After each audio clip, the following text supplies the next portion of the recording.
முதலாவதாக இந்த சங்கீதத்திலும் கூட பரிசுத்த ஆவியானவர் நமக்கு தந்த வசனம் 7வது வசனம், அவர்களுக்கு தானியமும் திராட்சரசமும் பெருகி இருக்கிற காலத்தில் சந்தோஷத்தை பார்க்கலாம் அதிக சந்தோஷத்தை இருதயத்திலே தந்தீர். அப்படி என்றால் நம்முடைய தேவன் நம்ம ஒவ்வொருவருக்கும் ஒரு சந்தோஷத்தை தந்திருக்கிறார். அந்த சந்தோஷம் என்னவென்றால் ரட்சிப்பின் சந்தோஷம். அந்த சந்தோஷம் தேவனை நாம் அறிந்து கொண்ட உடனே அவரை நாம் சொந்த தெய்வமாக ஏற்றுக்கொண்ட நாள் முதல் அந்த ரட்சிப்பின் சந்தோஷம் நம் ஒவ்வொருவருடைய இருதயத்திலே தட்ட வைக்கிறார். அநேக நாட்கள் அநேக சமயங்களிலே அந்த சந்தோஷத்தை நம்ம இழந்து போய்விடுகிறோம்.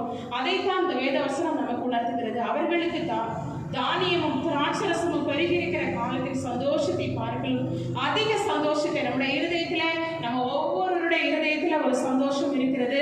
அது ரட்சிப்பின் சந்தோஷம்.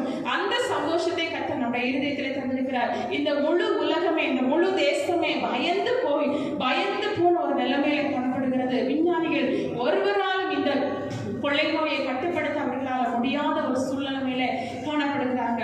ஆனா கர்த்தர் நம்ம ஒவ்வொருடைய இருதயத்துல ஒரு சந்தோஷத்தை தந்திருக்கிறார். அது என்னவென்றால் அது ரட்சிப்பின் சந்தோஷம். அந்த சந்தோஷத்தை கர்த்தர் நம்முடைய இருதயத்துல தந்திருக்கிறார். அது மாத்திரமில்ல, அநேகருடைய இருதயம் இந்த நாட்களில ஒரு பயந்து போற ஒரு நிலைமையில ஒரு துக்கத்தோடு, அப்பா நான் வெளியே போனா எனக்கு அந்த நோய் வந்துருமான்னு சொல்லி நீங்க அநேக இந்த இடத்துல கலங்கி போய் கொண்டு வந்திருக்கிறீங்க.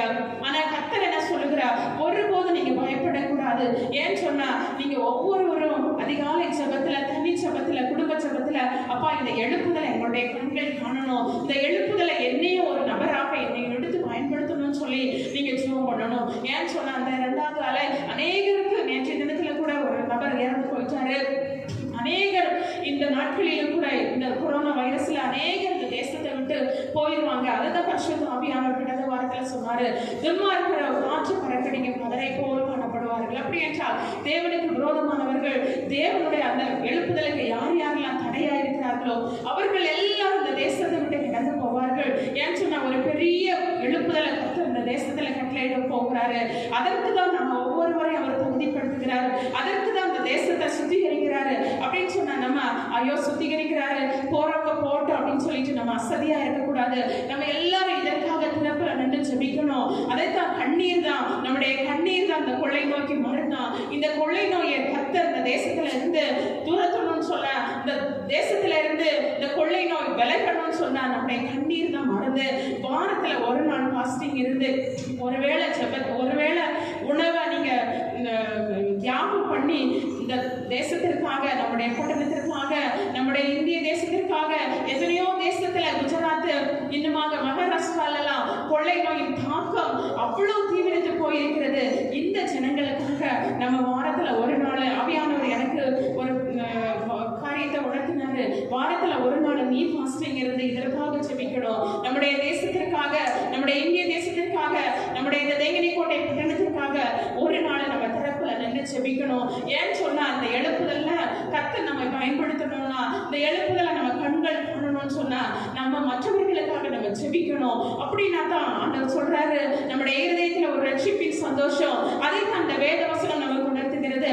அவர்களுக்கு தானியமும் திராட்சரசமும் பெருகி இருக்கிற காலத்தில் சந்தோஷத்தை பார்க்கலாம். அவர்களுக்கு தானியம் இருக்கலாம், திராட்சரசம் இருக்கலாம், விலையுயர்ந்த வஸ்திரங்கள் இருக்கலாம், விலையுயர்ந்த ஆடைகள் அவர்களுக்கு இருக்கலாம், அணிகலன்கள் இருக்கலாம், அவர்களுக்கு சொத்து இருக்கலாம், ஜமீன் இருக்கலாம், கார் இருக்கலாம், பங்களா இருக்கலாம்.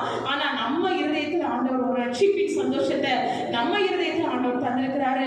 இந்த நோய் நிமித்தமாக, அந்த நோயின் தாக்கத்து நிமித்தமாக இந்த முழு தேசமே, இந்த முழு உலகமே பயந்து போயிருக்கிறாங்க. ஆனா ஆண்டவர் நமக்கு நம்முடைய இருதயத்துல ஒரு சந்தோஷத்தை தந்திருக்கிறார். இந்த வேளையில கூட நம்ம எல்லாரும் கண்களை மூடி அவர்களுக்கு தானியமும் திராட்சரசமும் பெருகியிருக்கிற காலத்தின் சந்தோஷத்தை பார்க்கலாம். அதிக சந்தோஷத்தை அப்பா என்னுடைய இருதயத்துல நீங்க தந்திருக்கிறீங்களப்பா. எனக்கு அப்பா மற்றவர்களுக்கு இருக்கிறதை போல அப்பா எனக்கு அப்பா எஸ்தப்பா கார் இல்ல, பங்களா இல்ல, அப்பா எஸ்தப்பா இன்னுமாக அணிகலன்கள் இல்ல, எனக்கு விலையுயர்ந்த வஸ்திரங்கள் இல்ல. ஆனா என்னுடைய இருதயத்துல ஒரு ரட்சிப்பின் சந்தோஷத்தை நீங்க தந்திருக்கிறீங்கப்பா.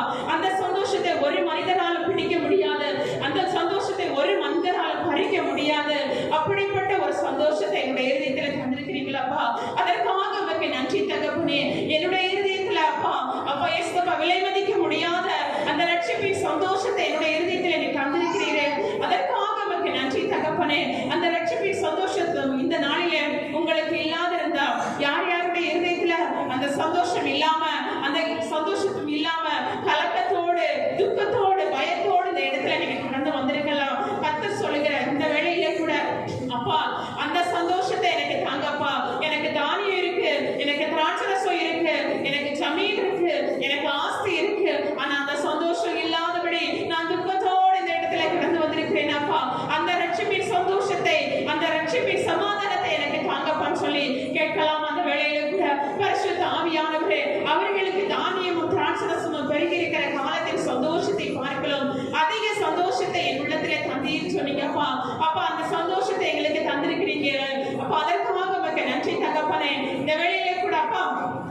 யார் யாரெல்லாம் அப்பா அந்த சந்தோஷம் இல்லாதபடி அப்பா துக்கத்தோடு அப்பா உம்மை நோக்கி பார்த்து கொண்டிருக்கலாம் அப்பா, துக்கத்தோடு இந்த இடத்துல கடந்து வந்திருக்கலாம் அப்பா, அவர்களுக்கும் அப்பா அப்பா நாங்கள் பெற்றுக்கொண்ட அந்த ரட்சிப்பின் சந்தோஷத்தை, நாங்கள் பெற்றுக்கொண்ட அந்த ரட்சிப்பின் அப்பா சமாதானத்தை அவர்களுடைய இருதயத்திலே கர்த்தனை தந்தருள்வீராக.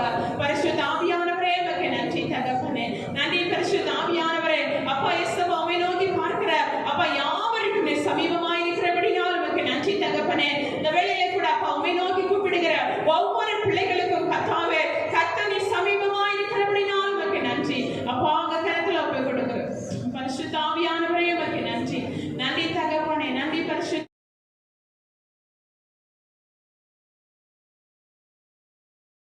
கர்த்தருடைய பரிசுத்த நாமத்துக்கு மகிமை உண்டாகட்டும். விசேஷமா இந்த நாளின் செய்திக்கு ஆதாரமாக பரிசுத்த ஆவியானவர் நமக்கு தந்திருக்கிற வேத வசனம் லேவியராகமம் 22ஆம் அதிகாரம் 32வது வசனம். லேவியராகமம் 22:32 வாசிக்க கேட்போம். என் பரிசுத்த நாமத்தை பரிசுத்த குலைச்சல் ஆகாதிருப்பீர்களாக.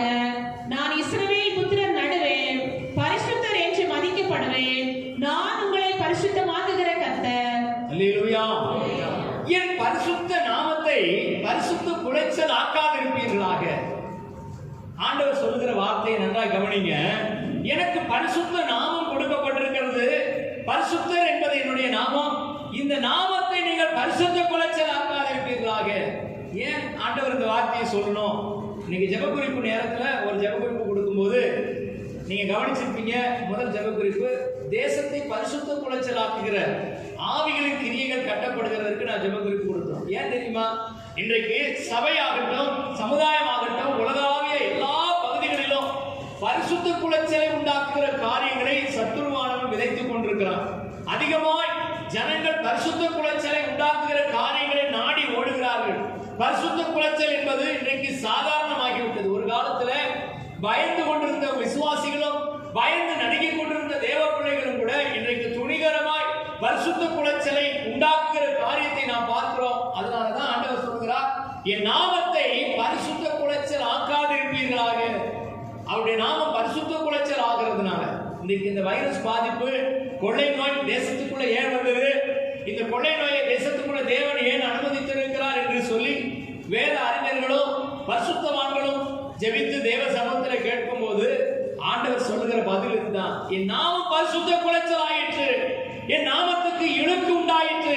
பரிசுத்தர் என்ற நாமத்தினால் அறியப்பட்டிருக்கிற தேவன், பரிசுத்தர் என்ற நாமத்தினாலே நம்மை ஆசீர்வதிக்கிற தேவன் இன்றைக்கு பரிசுத்த குலைச்சல் உண்டாயிருக்கிறது என்பதை அவருடைய இருதயத்தில் விசனமாய் இருந்ததுனால கர்த்தர் சொல்லுகிறார், என் நாமம் பரிசுத்த குலைச்சல் உண்டாக்கப்பட்டதுனால, என் நாமத்துக்கு பரிசுத்த குலைச்சல் உண்டாயிருந்ததுனால நான் இஸ்ரவேலின் மக்களுக்குள்ள, என் ஜனங்களுக்குள்ள இன்னைக்கு பரிசுத்த குலைச்சலை நான் பார்க்கிறதுனால இப்படிப்பட்ட ஒரு நியாய தீர்ப்பை, இப்படிப்பட்ட கொள்ளை நோயை தேசத்துக்குள்ள அனுமதித்திருக்கிறேன் என்பதால் கர்த்தர் சொல்கிறார். அல்லேலூயா. ஆனால் தேவ பிள்ளைகளாக இருக்கிற நாம, ஆவிக்குரிய சபைக்கு வந்திருக்கிற நாம, சத்தியத்தை ஏற்றுக்கொண்டிருக்கிற நாம் எப்படி வாழ வேண்டும், எதை செய்ய வேண்டும், இந்த நாட்களில் எப்படி நம்முடைய வாழ்க்கை முறையை மாற்றிக்கொள்ள வேண்டும், என்ன காரியத்தை செய்ய வேண்டும் என்று ஆவியானவர் நமக்கு உணர்த்துகிறாரோ அதன்படி வாழ நம்ம ஒப்புக்கொள்வோம். அல்லேலூயா. சத்தம் ஒரு அழிலே சொல்லுங்களேன். காலங்களில் பார்த்தீங்க அப்படின்னு சொன்னா ஒரு அந்திகிறிஸ்துவினுடைய ஆட்சிக்கு, அந்திகிறிஸ்துவினுடைய ஆட்சி காலத்துக்கு தேசம் ஆயத்தமாகி கொண்டிருக்கிறது என்பது மட்டும் நீங்கள் அறிந்து கொள்ள வேண்டும்.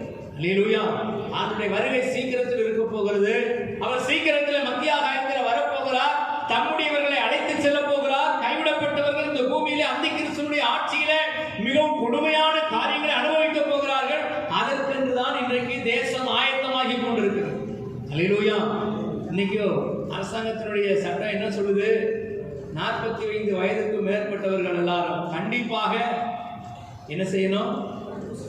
தடுப்பூசி போட்டுக்கொள்ள வேண்டும். அப்படி தடுப்பூசி போட்டு கையில சர்டிபிகேட் வச்சுக்கணும். எங்க போனாலும், எந்த ஒரு அலுவலகத்துக்கோ இல்ல ஒரு பிரயாணத்திற்கோ ஏதோ ஒரு வெளியிடங்களுக்கோ நீங்க போகும்போது கையில உங்களுக்கு தடுப்பூசி போட்ட சர்டிபிகேட் இருந்தா மட்டும்தான் அலோவ். அங்க உள்ள விடுவாங்க, அந்த இடத்துல உங்களை சேர்த்துக் கொள்வாங்க.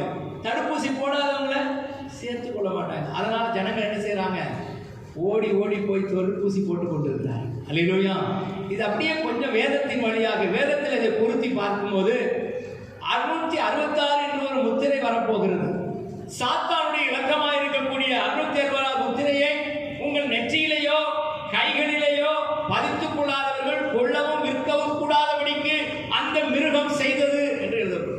அல்லேலூயா.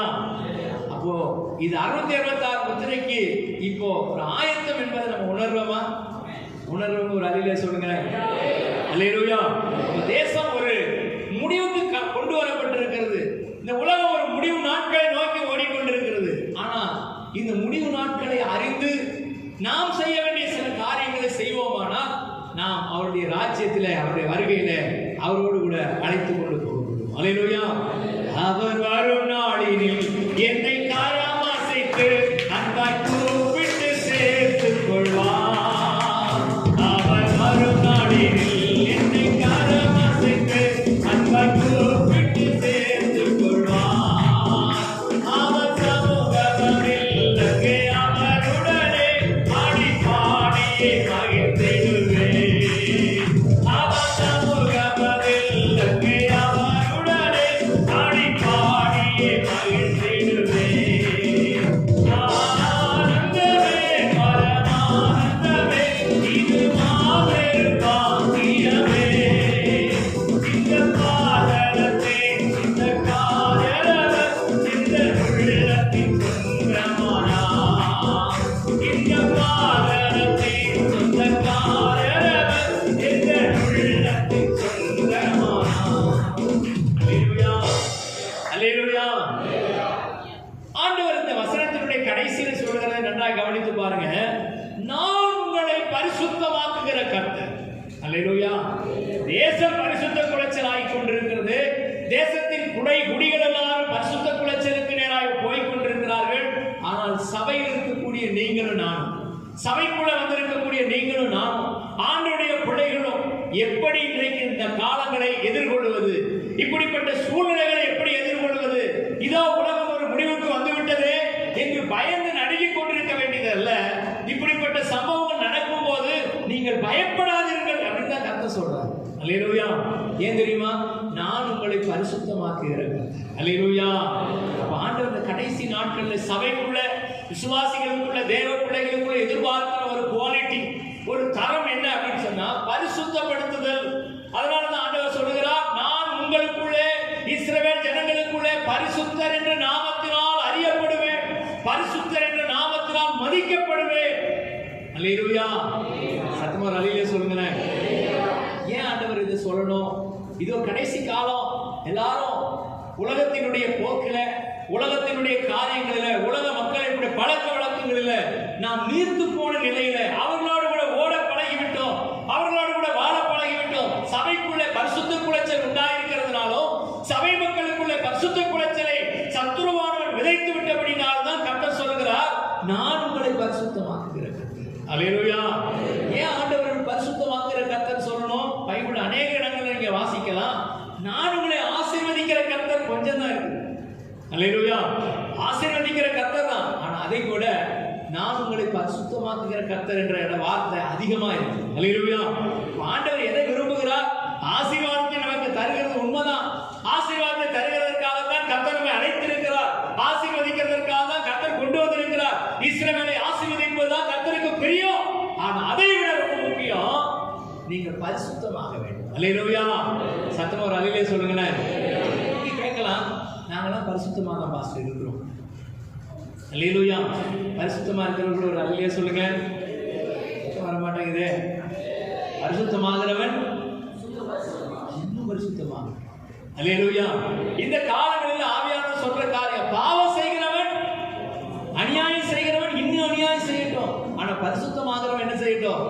இன்னும் பரிசுத்தமாகட்டும். இந்த கொரோனா காலங்கள்ல, இப்படிப்பட்ட லாக்டவுன் நேரங்கள்ல அதிகமாய் பரிசுத்தத்தை வாங்கிக்க வேண்டும் என்பதற்காக தான் இந்த வசனத்தை ஆவியானவர் சொல்கிறார். இன்னொரு வசனத்தை நான் வாசிப்போம். 1 பேதுரு புத்தகம் 2ஆம் அதிகாரம் 9வது வசனம் இப்படி சொல்லுகிறது. 1 பேதுரு 2:9 வாசிக்கும் போது, நீங்களும் உங்களை அந்தகாரத்தினின்று தம்முடைய ஆச்சரியமான ஒளியிடத்திற்கு வரவழைத்தவருடைய பொன்னியங்களை அறிவிக்கும்படிக்கு தெரிந்து கொள்ளப்பட்ட சந்ததியாயும், ராஜரீகமான ஆசாரிய கூட்டமாயும், பரிசுத்த ஜாதியாயும், அவருக்கு சொந்தமான ஜனமாயும் இருக்கிறீர்கள். அல்லேலூயா. வசனத்துல ஒரு வார்த்தை நல்லா கவனிங்க. நீங்களோ அப்படின்னு சொல்லிட்டு பரிசுத்த ஜாதியாயும் இருக்கிறீர்கள். அல்லேலூயா. நீங்கள் ஜாதிகளுடைய கலவாமல் தனியே வாசம் பண்ண வேண்டும். ஜாதிகளுடைய பழக்க வழக்கங்களை கற்றுக்கொள்ளக்கூடாது. மற்றவர்களுடைய வாழ உங்களை ஒப்பு கொடுக்க கூடாது. நீங்கள் தனியே வாசம் பண்ண வேண்டும். ஏனென்றால் நீங்கள் பரிசுத்த ஜாதி. அல்லேலூயா. ஆண்டவர் எதற்காக நம்ம அழைச்சாரா? பரிசுத்த ஜாதியாய் மாற்றுகிறதற்கு. நீங்களோ உங்களை அந்த காலத்தில் நின்று ஆச்சரியமான ஒளியிடத்திற்கு வரவழைத்தவருடைய புண்ணியங்களை அறிவிக்கும்படிக்கு ராஜரீக ஆசாரிய கூட்டமாயும் தெரிந்து கொள்ளப்பட்ட சந்ததியாய் பரிசுத்த ஜாதியாய் இருக்கிறீர்கள். அல்லேலூயா. ஆண்டவர் அழைத்ததுடைய நோக்கம் எதுக்காக தெரியுமா? ஒரு ஜனத்தை, நம்மை இஸ்ரவேலின் ஜனங்களாக, தேவனுடைய பிள்ளைகளாக பாவ சாபத்திலிருந்து அடிமைத்தனத்திலிருந்து மீட்டு எடுத்ததுடைய நோக்கமே நம்மை பரிசுத்தப்படுத்துகிறது. அல்லேலூயா. இன்னைக்கு அதை விட்டுட்டு மக்கள் எல்லாரும் எதை நோக்கி ஓட ஆரம்பிச்சிட்டாங்க? ஆசீர்வாதத்தை நோக்கி ஓட ஆரம்பித்து விட்டோம். ஆசீர்வாதம் கிடைச்சா போதும், ஆசீர்வாதம் நம்ம நன்மைகள் கிடைச்சா போதும், நான் இப்படி ஆசீர்வதிக்கப்படணும், அப்படி ஆசீர்வதிக்கப்படணும். ஆண்டவர் இடத்துல என்ன செய்யறோம்? பல்வேறு விதமான கோரிக்கைகளை வைக்கிறோம், பல்வேறு விதமான ரெக்யூர்மெண்ட் அவர் முன்னால வைக்கிறோம். ஆண்டவரே, இன்னைக்கு என்னை இப்படி ஆசீர்வதிங்க, அப்படி ஆசீர்வதிங்க, என்னைக்காவது என்னை பரிசுத்தப்படுத்துங்க. அல்லேலூயா. சத்தமா ஒரு அல்லேலூயா சொல்லுங்களேன். தேவ சமூகத்தில் வரும் பொழுதெல்லாம் நமக்கு ஒரு எண்ணம் இருக்கணும், நான் பரிசுத்த ஜாதி. அல்லேலூயா. நான் பரிசுத்த ஜாதி. என்ன ஜாதிங்க நீங்க? பரிசுத்த ஜாதி. உலகத்துல ரெண்டே ஜாதி தான். ஒண்ணு பாவ ஜாதி, இன்னொன்னு பரிசுத்த ஜாதி. பாவத்தில் இருக்கிற மனுஷன் அவன் எந்த ஜாதிக்காரனா இருந்தாலும் சரி, நான் உயர்ந்த ஜாதின்னு சொல்லி அரசாங்கம் சொன்னாலும் சரி, நம்முடைய பார்வையில் அவன் என்ன ஜாதி தான்? கீழ் ஜாதி.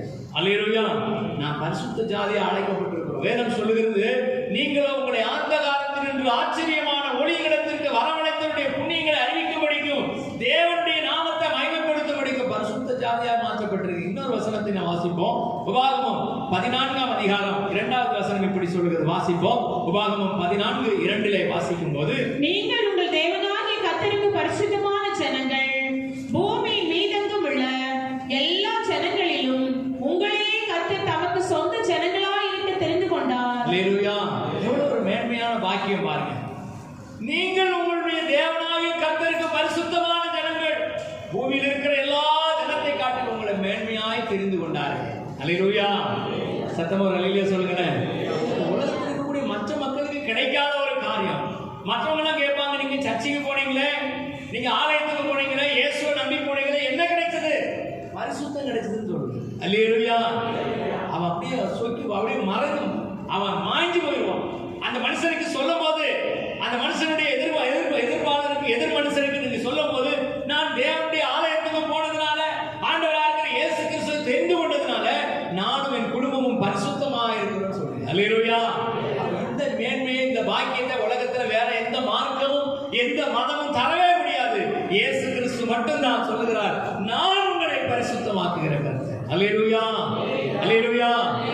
ஆண்டவர் நம்மை பரிசுத்தமாக்க வேண்டும், பரிசுத்த ஜனங்களா இருக்க வேண்டும். என் சொந்த ஜனங்கள், என் பிள்ளைகள், என்னுடைய ஜாதி பரிசுத்த ஜாதியா இருக்க வேண்டும் என்று கர்த்தர் விரும்புகிறதுல எந்த விதமான ஆச்சரியம் இல்லை. அல்லேலூயா.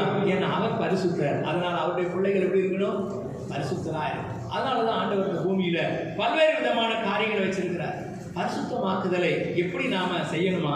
அதை வேதத்தில் சொல்லப்பட்டு பரிசுத்தமாக்குதலை தெய்வ பயத்தோடு கூட பூரணப்படுத்த கடவும். பரிசுத்தமாக்குதல் என்பது ஒரு நிறைவேறி முடிந்த ஒரு சம்பவம் அல்ல, நிறைவேறி கொண்டே இருக்கக்கூடிய ஒரு சம்பவம். Continue process. அதாவது நான் பரிசுத்தமாய் முடிச்சிட்டேன் அப்படின்னு சொல்லல. அதனாலதான் வேதத்துல வாசிக்கிறோம், பரிசுத்தமாக இருக்கிறவன் இன்னும் பரிசுத்தமாக இருக்கிறவன் அப்படின்னு. என்ன அர்த்தம்? Continue process. இன்னும் நடந்துட்டே இருக்கணும், இன்னும் போய்கிட்டே இருக்கணும், இன்னும் பரிசுத்தத்துல வளர்ந்து கொண்டே இருக்கணும், பரிசுத்தத்தின் படியில ஏறிக்கொண்டே இருக்கணும், மேல மேல மேல இன்னும் போய்கிட்டே இருக்கணும். அல்லேலூயா. அதைத்தான் இந்த பரிசுத்த ஆவியானவர் இன்றைக்கு உணர்த்துகிறார். பரிசுத்தமாகிறவன் இன்னும் பரிசுத்தமாக. பரிசுத்தமாக்குதலை தெய்வ பயத்தோடு பூரணப்படுத்தக்கூடாது. அல்லேலூயா. அப்ப நம்முடைய குடும்பம் எப்படி இருக்கு? இன்னைக்கு நீங்க யோசிச்சு பார்க்கும்போது நம்முடைய குடும்பம் பரிசுத்தமா இருக்குதா? யோபு என்ற ஒரு பக்தனை குறித்து நாம் வேதத்துல வாசிக்கிறோம். யோபுவின் புஸ்தகம் 1ஆம் அதிகாரம் 5வது வசனத்துல பாருங்க. யோபு பரிசுத்தத்தை குறித்து எவ்வளவு மேன்மையாய் தன்னுடைய குடும்பம் பரிசுத்தமாக இருக்க வேண்டும் என்பதற்காக என்னென்ன காரியங்களை செய்தார் என்று 1:5 வாசிக்கிறோம். யோபுவின் புஸ்தகம் 1:5 வாசிங்க. விருந்து செய்கிற அவரவருடைய நாள்முறை முடிகிற போது யோபு, ஒருவேளை என் குமாரர் பாவம் செய்து தேவனை தங்கள் இருதயத்தில் தூஷித்திருப்பார்கள் என்று சொல்லி அவர்களை அழைத்தனுப்பி பரிசுத்தப்படுத்தி அதிகாலமே எழுப்பி அவர்கள் எல்லாருடைய இரத்தத்தின் படியையும் சர்வாங்க தகன பலியை செலுத்துவான். இந்த பிரகாரமாக யோபு அந்நாட்களில் எல்லாம் செய்து வருவான். அல்லேலூயா. சத்தமா ஒரு அல்லேலூயா சொல்லுங்களேன். யோபின் குடும்பம் பரிசுத்தமாக்கப்படுகிற குடும்பம். அல்லேலூயா. இன்றைக்கு செய்தியினுடைய தலைப்பை பரிசுத்தமாகும் குடும்பம் தான். ஏன் இந்த குடும்பத்தை குறித்து வேதத்தில் எவ்வளவு மேன்மையா எழுதப்பட்டிருக்குது? யோபை குறித்து வேதத்தில் ஒரு நல்ல சர்டிபிகேட் கொடுக்கப்படுகிறது. உத்தமனும் சன்மார்க்கனும் பொல்லாப்புக்கு பயந்து தேவனுக்கு பிரியமாய் நடக்கிறவன் என்று ஆண்டவர் அவனை குறித்து சர்டிபிகேட் கொடுக்கிறார். காரணம் என்ன? யோபு தன் குடும்பத்தை பரிசுத்தமாக்குதலை, தன் குடும்பத்தின் பரிசுத்தப்படுத்துதலை அவன் தினந்தோறும் செய்து கொண்டு வந்தான். அல்லேலூயா. பாருங்க, அவர்களுடைய பிள்ளைகள் விருந்து செய்கிறார்கள். பிள்ளைகள் விருந்து செய்யும் போது ஒருவருக்கு ஒருவர் விருந்தினுடைய கழிப்பிலும் விருந்தினுடைய சந்தோஷத்திலும் ஒருவேளை தேவனை பிள்ளைகள் இதயத்தில் தூஷித்திருப்பார்கள், அதனாலே பாவம் செய்திருப்பார்கள் என்று சொல்லி அவர்களை அதிகாலமே அழைத்து அனுப்பி, பாருங்க, பிள்ளைகளுக்காக தன் குடும்பத்துக்காக இந்த யோபு செய்த காரியம் பாருங்க. அவர்களை பரிசுத்தப்படுத்தி அவர்களுக்காக சர்வாங்க தகன பலிகளை செலுத்தி இந்த பிரகாரமாக நாட்களில் எல்லாம் செய்து கொண்டு வந்தான். அல்லேலூயா. இன்னைக்கு நம்ம பிள்ளைகளுக்கு நம்ம என்ன செய்யறோம்? நம்முடைய குடும்பம் பரிசுத்தமாய் மாற வேண்டும், பரிசுத்தத்துக்குள்ளே என் குடும்பம் வர வேண்டும், என் குடும்பத்துக்குள்ளே பரிசுத்தம் விளங்க வேண்டும், என் பிள்ளைகளுக்குள்ளே பரிசுத்தம் காணப்பட வேண்டும் என்று பரிசுத்தத்துக்கு அடுத்த காரியங்களை செய்கிறோமா? அல்லேலூயா. சத்தமா அல்லேலூயா சொல்லுங்களேன். பிள்ளைங்க கையில செல்போனை கொடுக்குறோம். செல்போன் வாங்கி கொடுத்தா தான் நான் ஸ்கூலுக்கு போவேன்னு சொல்லிச்சின்னு சொல்லி செல்போன் வாங்கி கொடுக்குறோம். பரிசுத்தம் வந்துருமா? செல்போன் வாங்கி கொடுத்தா பரிசுத்தம் வருமா? அல்லேலூயா. கிறிஸ்து சொல்றான், இல்ல, வரவே வர. அல்லேலூயா. அதனால உனக்கு கண்டிப்பா செல்லே கிடையாது, அவன் கையில செல்ல கொடுக்காது. அல்லேலூயா. என்ன வராதுன்னு அவன் தெளிவா சொல்லிட்டான். அவன் பரிசுத்தம் என்பது என்ன வரும்? பரிசுத்தம் என்பது எப்படி வரும்? பிள்ளைகளுக்குள்ள பரிசுத்தத்தை குறித்து எப்படி ஒரு மோட்டிவேஷன், பிள்ளைகளுக்குள்ள அதை குறித்து ஆர்வத்தை உண்டாக்கலாம் என்று யோசிக்காத பெற்றோர்கள் இன்றைக்கு பரிசுத்த குலைச்சலுக்கான காரியங்களை செய்து கொடுக்கிறார். அல்லேலூயா. சத்தமா அல்லேலூயா சொல்லுங்களேன். என் ஃப்ரெண்டு அப்படிதான் செஞ்சா, என் ஃப்ரெண்டு இப்படிதான் செய்யறான், என் ஃப்ரெண்டு இப்படிதான் முடிவெட்டினான், என் ஃப்ரெண்டு இப்படிதான் தாடி விட்டான், என் ஃப்ரெண்டு இப்படிதான் வச்சிருக்கிறான், என் ஃப்ரெண்டு இப்படிதான் ட்ரெஸ் பண்ணனான். அதை பார்த்தே நான் என் பிள்ளையும் கேட்குது, அதே போல நானும் வாங்கி கொடுத்தேன். அல்லேலூயா. சத்தமா ஒரு அல்லேலூயா சொல்லுங்களேன். பக்கத்து வீட்டுல போய் என் பிள்ளை டிவி பார்க்குது, அதனால என் வீட்டுல ஒரு டிவி. பக்கத்து வீட்டுல போய் செல்போன் பார்க்குது, அதனால என் வீட்டுல இன்னொரு செல்போன். பரிசுத்தம் வருமா சிஸ்டர்? பரிசுத்தம் வருமா? சத்தமா ஒரு அல்லேலூயா சொல்லுங்களேன். யோபு அப்படி செஞ்சாரா? யோபு தன் குடும்பத்துடைய பரிசுத்தத்துக்கு முக்கியத்துவம் கொடுத்து தன் பிள்ளைகளை அழைத்து அனுப்பி அவர்களை பரிசுத்தப்படுத்தி திறந்தோர் அவர்களுக்காக சர்வாங்க தகன பலிகளை செலுத்தி தன் குடும்பத்தின் பரிசுத்தத்தை பாதுகாத்தார். இன்னைக்கு நம்ம குடும்பம் எப்படி இருக்குது? பரிசுத்தத்துக்கு முக்கியத்துவம் கொடுக்கிறோம், பரிசுத்தத்தை குறித்து பேசுகிறோம், பரிசுத்தத்தை குறித்து ஜனங்களுக்குள்ளே அதிகமாக விவாதிக்கிறோம். நாம் பரிசுத்தமாக்கப்பட்ட குடும்பம் என்று மற்றவர்கள் எண்ணுகிறார்கள். ஆனால் நம்முடைய குடும்பத்தினுடைய நிலை என்ன? யோசித்து பார்த்தா மிகவும் கடினமான ஒரு சூழ்நிலைக்குள்ள இந்த உலகம் கடந்து போய் கொண்டிருக்கிறது. அல்லேலூயா. திருச்சபை கடந்து போய் இருக்கிறது. திருச்சபையின் மக்கள் கடந்து போய் கொண்டிருக்கிறாங்க. ஏன் இந்த கடைசி நாட்களில் பரிசுத்தத்தை குறித்து இவ்வளவு பேச வேண்டியது இருக்குது? பரிசுத்தத்தை குறித்து இவ்வளவு கடுமையா ஏன் உபதேசிக்க வேண்டியது இருக்குன்னு சொன்னா, இன்னைக்கு உலகத்தினுடைய போக்கிலே, உலகத்தினுடைய மனிதர்களுடைய பழக்கங்களிலே நம்முடைய பிள்ளைகளும் வாழ பழகி விட்டார்கள். அவர்களைப் போல ட்ரெஸ் பண்ணி, அவர்களைப் போல வாழ்ந்து, அவர்களைப் போல பேசி, அவர்கள் செய்கிற எத்தனை காரியங்களை செய்ய பழகிவிட்டார். அல்லேலூயா. சத்தமா ஒரு அல்லேலூயா சொல்லுங்களேன். சத்தமா ஒரு அல்லேலூயா சொல்லுங்களேன். வேதம் சொல்லுகிறது, பரிசுத்தமான என் ஜனத்தை குறித்து ஆண்டவர் என்ன சொல்லுது தெரியுமா? ஆண்டவர் வசனம் சொல்லுது, பரிசுத்தமான ஒரு யௌவன ஜனம் தோன்றும், அதிகாலை பனிக்கு ஒப்பான ஒரு யௌவன ஜனம். நம்ம குறித்து ஆண்டவர் என்ன சொல்றாரு? அதிகாலையில் பெய்கிற பனிக்கு ஒப்பான ஒரு யௌவன ஜனம். அப்படிப்பட்ட ஒரு மேலான ஒரு அனுபவம் உள்ள பரிசுத்த ஜனம். என் ஜனம் அப்படிதான் இருக்கணும். அதுதான் ஆண்டவர் விரும்புகிறார். அல்லேலூயா. ஏன் தேசத்தின் மேல கொள்ளை நோய்? ஏன் தேசத்தின் மேல ஒரு அழிவு? தேசத்தின் மேல ஏன் இப்படிப்பட்ட தேவனுடைய கோபம்? தேவ ஜனங்கள் இன்றைக்கு பரிசுத்தத்துக்கு முக்கியத்துவம் கொடுக்காது. அல்லேலூயா. துணை வேண்டும் தகப்பனே உலகிலே, என்னை எதிர்க்கும் சக்திகள் பல உண்டு. துணை வேண்டும் தகப்பனே உலகிலே, என்னை எதிர்க்கும் சக்திகள் பல உண்டு. என் ஜீவன் இல்லை எங்கிலும்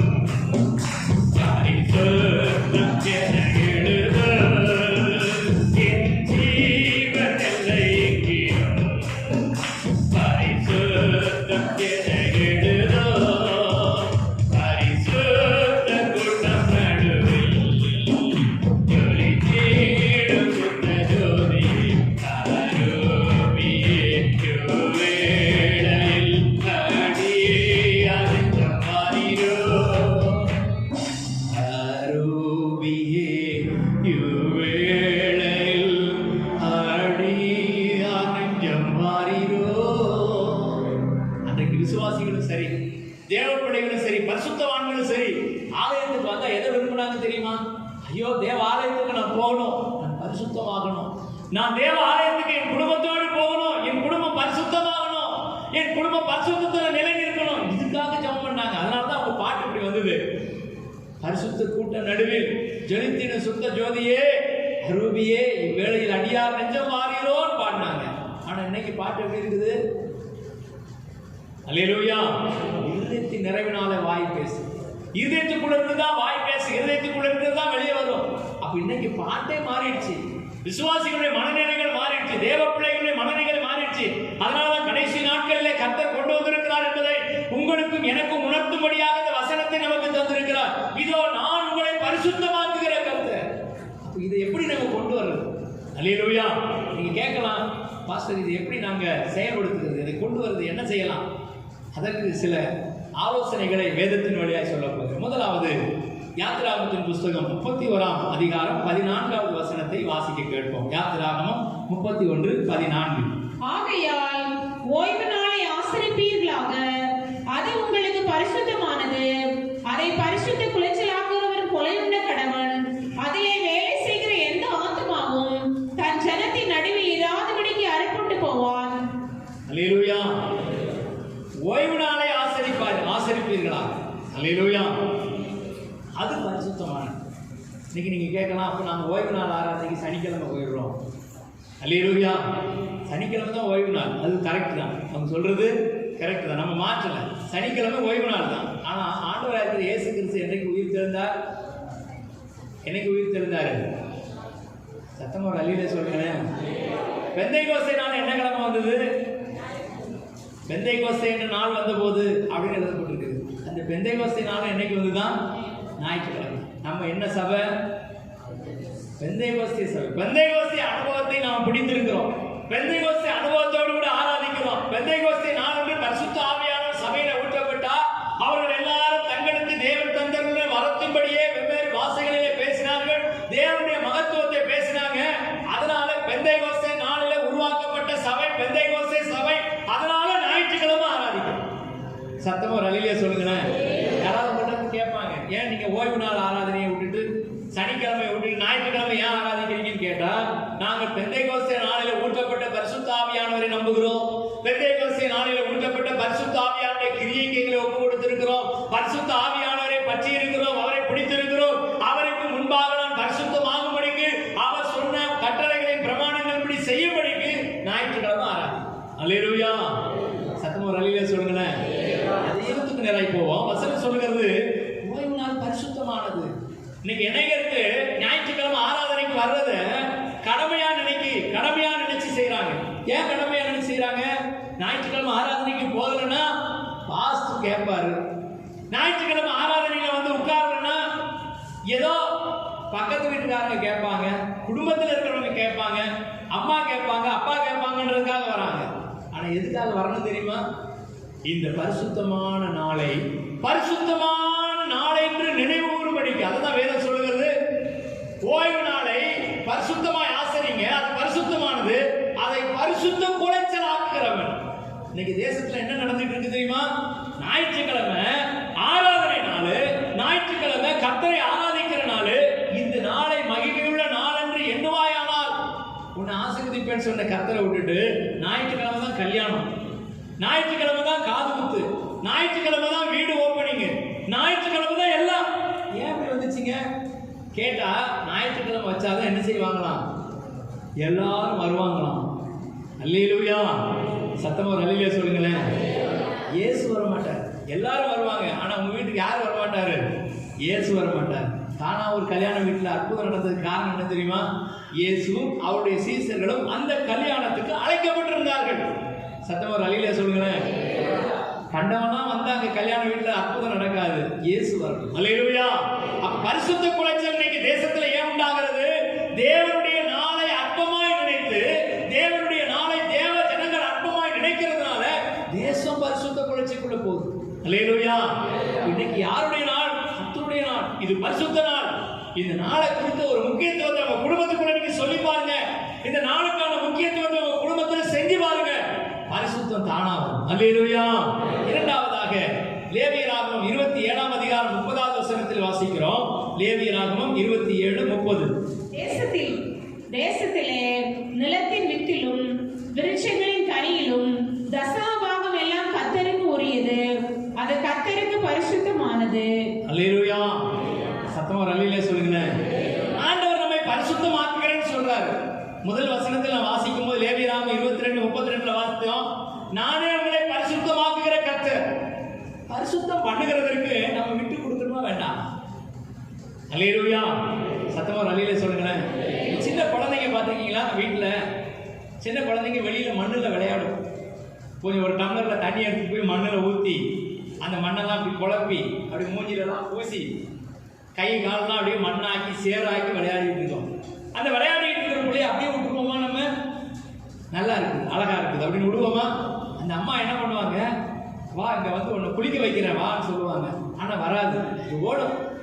அல்லேலூயா. அது ஓடும். ஓடுனா நம்ம விட்டுருவோமா? விரட்டிட்டு போய் பிடிச்சிரும். பிடிச்சி அந்த பிள்ளைய எப்படி என்ன செய்யணும்? குளிக்க வைக்கணும், பரிசுத்தமாக்கணும், சுத்திகரிக்கணும். அந்த பிள்ளைய என்ன செய்யணும்? தண்ணீரை ஊற்றி அந்த பிள்ளைய கை காலெல்லாம் சோப்பெல்லாம் போட்டு தேய்ச்சி இப்படியாக அதை சுத்திகரிக்கணுங்கிற எண்ணம் நமக்கு இருக்குது இல்லையா? அல்லேலூயா. இதே தான் ஆண்டவரும் செய்யறார். நம்ம என்ன செய்யறோம்? அவர் நம்மளை கூப்பிடுறாரு, உன்னை பரிசுத்தமாக்குற வா. எங்க? ஞாயிற்றுக்கிழமை ஆண்டவரை ஆராதிக்க வருகிறது ஒரு பரிசுத்தம். அந்த ஆராதனை முக்கியப்படுத்தி பாருங்க, பரிசுத்தம் வந்துடும். இரண்டாவது, தசம பாகம் எல்லாம் கர்த்தருக்குரியது. அல்லேலூயா. அது பரிசுத்தமானது. இன்னைக்கு அநேகருக்கு என்ன நினைக்கிறாங்க? தசம பாகம் கொடுக்குறதுன்னு ஒரு கட்டளையை வச்சுட்டானுங்களே இந்த வீணா போன மனிதர்கள், இந்த சபைக்காரங்க அப்படின்னு சொல்லி துக்கத்தோடு கொடுக்குறாங்க. அது எதுக்காக கொடுக்கப்படுகிறது தெரியுமா? பரிசுத்தமாக்கப்படுகிறதற்காக.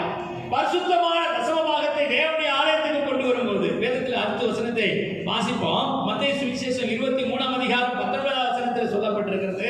மத்தேயு 23:19. மதிகேடரே, குருடரே, எது முக்கியம்? காணிக்கையை பரிசுத்தமாக்குகிற பலிபீடமோ? அல்லேலூயா. சத்தமா அல்லேலூயா சொல்லுங்களேன். காணிக்கை பரிசுத்தம் கிடையாதுங்க. அந்த காணிக்கையை கொண்டு வந்து கொடுக்கிற இடம் பரிசுத்தம். அல்லேலூயா. அந்த காணிக்கைகளை கொண்டு வந்து தேவனுடைய பலிபீடத்தில் வைக்கும் போது, தேவனுடைய பலிபீடத்தில் கொண்டு வந்து அந்த காணிக்கைகளை செலுத்தும் போது அது பரிசுத்தமாகிறது. அதை தொட்டு கொண்டிருக்கிற நீங்களும் பரிசுத்தமாகிறீங்க. அல்லேலூயா. சத்தமா அல்லேலூயா சொல்லுங்களேன். பலிபீடம் பரிசுத்தமானது. காணிக்கை பலிபீடம் இது ஒரு பலிபீடம். இது என்னது? ஆல்டர். இங்கிலீஷ்ல பேர் என்ன? ஆல்டர். இது பரிசுத்தமானது. இங்க இருந்து தேவனுடைய வார்த்தை, தேவனுடைய வல்லமை, தேவனுடைய பிரசன்னம் கடந்து வருகிறது. அதே போல அது ஒரு ஆல்டர். இது காணிக்கப்பட்டி ஒரு ஆல்டர். நான் கூட நினைச்சேன் காணிக்கப்பட்டி ஒரு வாரமா தூக்கி போடப்பா அப்படின்னு சொல்லிட்டு ஞாயிற்றுக்கிழமை தவிர மற்ற நாளும் வாரமா தான் இருக்கும், இங்கே தான் இருக்கும். நான் என்ன நினைச்சேன்? அது காணிக்கப்பட்டி தானே. ஆனால் ஒரு நாள் ஒரு ஊழியக்காரர் வந்தார். கேரளாவில் இருந்து மனோஜின்னு ஒரு பாஸ்டர் வந்திருந்தார். அவர் சொன்னார், ஏன் காணிக்கப்பட்டி இங்கே வச்சிருக்கீங்க? அது ஞாயிற்றுக்கிழமை மட்டும்தானே தேவை, ஞாயிற்றுக்கிழமை மட்டும்தானே மக்கள் அதில் காணிக்க போடுவாங்க, மற்ற நாள் இந்த வாரமாக இருக்கட்டுமே சொன்னோன்னு அவர் சொன்னார்னோ தப்பு, அப்படி செய்யக்கூடாது. அதுக்கு கொடுக்க வேண்டிய மரியாதை என்ன தெரியுமா? அது ஒரு ஆல்டர். அது சாதாரணமானது ஒரு பலிபீடம். அந்த பலிபீடத்தை நீங்க இடமாத்துவீங்களா? கர்த்தருடைய கண்கள் அதன் மேல் வைக்கப்பட்டிருக்கிறதுன்னு சொன்னார். பயமாயிடுச்சு. சொன்னார், அன்னையில இருந்து அந்த இடத்தை விட்டு அது நகரவே கூடாது. அல்லேலூயா. சத்தமா அல்லேலூயா சொல்லுங்களேன். அதுக்கு ஒரு மதிப்பு இருக்குது, ஒரு கனம் இருக்குது. அந்த ஆல்டர் பரிசுத்தமானது, காணிக்கை பரிசுத்தமானது, தேவனுடைய ஆலயத்துக்கு கொடுக்கக்கூடிய தசமமாக பரிசுத்தமானது. இந்த அனுபவங்களை செஞ்சு பாருங்க, பரிசுத்தம் தானா வரும். அல்லேலூயா. நீங்க பரிசுத்தம் வர்றதுக்கு என்ன செய்ய போறீங்க? பரிசுத்தத்தை பெற்றுக் கொள்கிறதுக்கு என்ன செய்ய போறீங்க? அநேகர் என்ன நினைக்கிறாங்க தெரியுமா? பரிசுத்தம் வந்துடும், பரிசுத்தத்துக்காக நம்ம இப்படி செஞ்சிடலாம் அப்படி செஞ்சிடலாம். இன்னைக்கு பாருங்க, அரசாங்கம் சொல்றது கையை கழுவுங்க, அடிக்கடி கை கழுவுங்க, சோப்பு போட்டு கழுவுங்க, மாஸ்க் போடுங்க, சமூக இடைவெளியை கடைபிடிங்க. இதெல்லாம் கடைபிடிச்ச எனக்கு கொரோனா வந்துருச்சு சார், என்ன செய்யலாம்? அல்லேலூயா. இத்தனை பெரிய பெரிய ஆளுங்க. நம்மளாம் சாதாரணமா எங்கெங்கேயோ போறோம், யார் கூடவோ பழகிறோம், எங்கெல்லாமோ சாப்பிடுறோம், நமக்கு கொரோனா வரல. ரொம்ப ஹைஜீனிக்கா, ரொம்ப சுத்திகரிப்பா, ரொம்ப டிஸ்டன்ஸ் மெயின்டைன் பண்ணி இருக்கிறவங்களுக்கு கொரோனா வந்துருது. காரணம் என்ன? நமக்கு உதவி செய்ய நம்முடைய ஆண்டவர் இருக்கிறார். அல்லேலூயா. எனக்கு ஒத்தாசை வரும் பர்வதம் நீரா, என் கண்களை ஏறெடுப்பே. எனக்கு ஒத்தாசை வரும் பர்வதம் நீரா, என் கண்களை ஏறெடுப்பே. வானமும் பூமியும் படைத்த வல்ல தேவனிடமிருந்தே, வானமும் பூமியும் படைத்த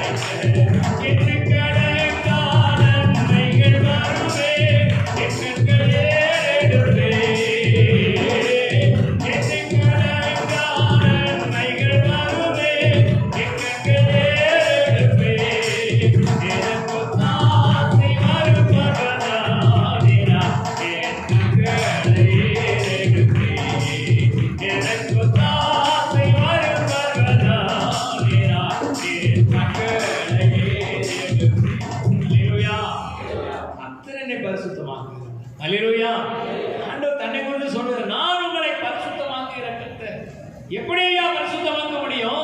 நீங்கள் தேவனுக்கு என்று உங்களை ஒப்பு கொடுக்கும் போது, தேவனுடைய நாளை பரிசுத்த நாள் என்று எண்ணி அந்த நாளுக்குரிய கனத்தை நீங்கள் கொடுக்கும் போது பரிசுத்தமாகறீங்க. இரண்டாவது, அசுபாகங்களை காணிக்கைகளை தேவ சமூகத்துக்கு கொண்டு வரும்போது அது நம்மை பரிசுத்தமாக்குகிறது.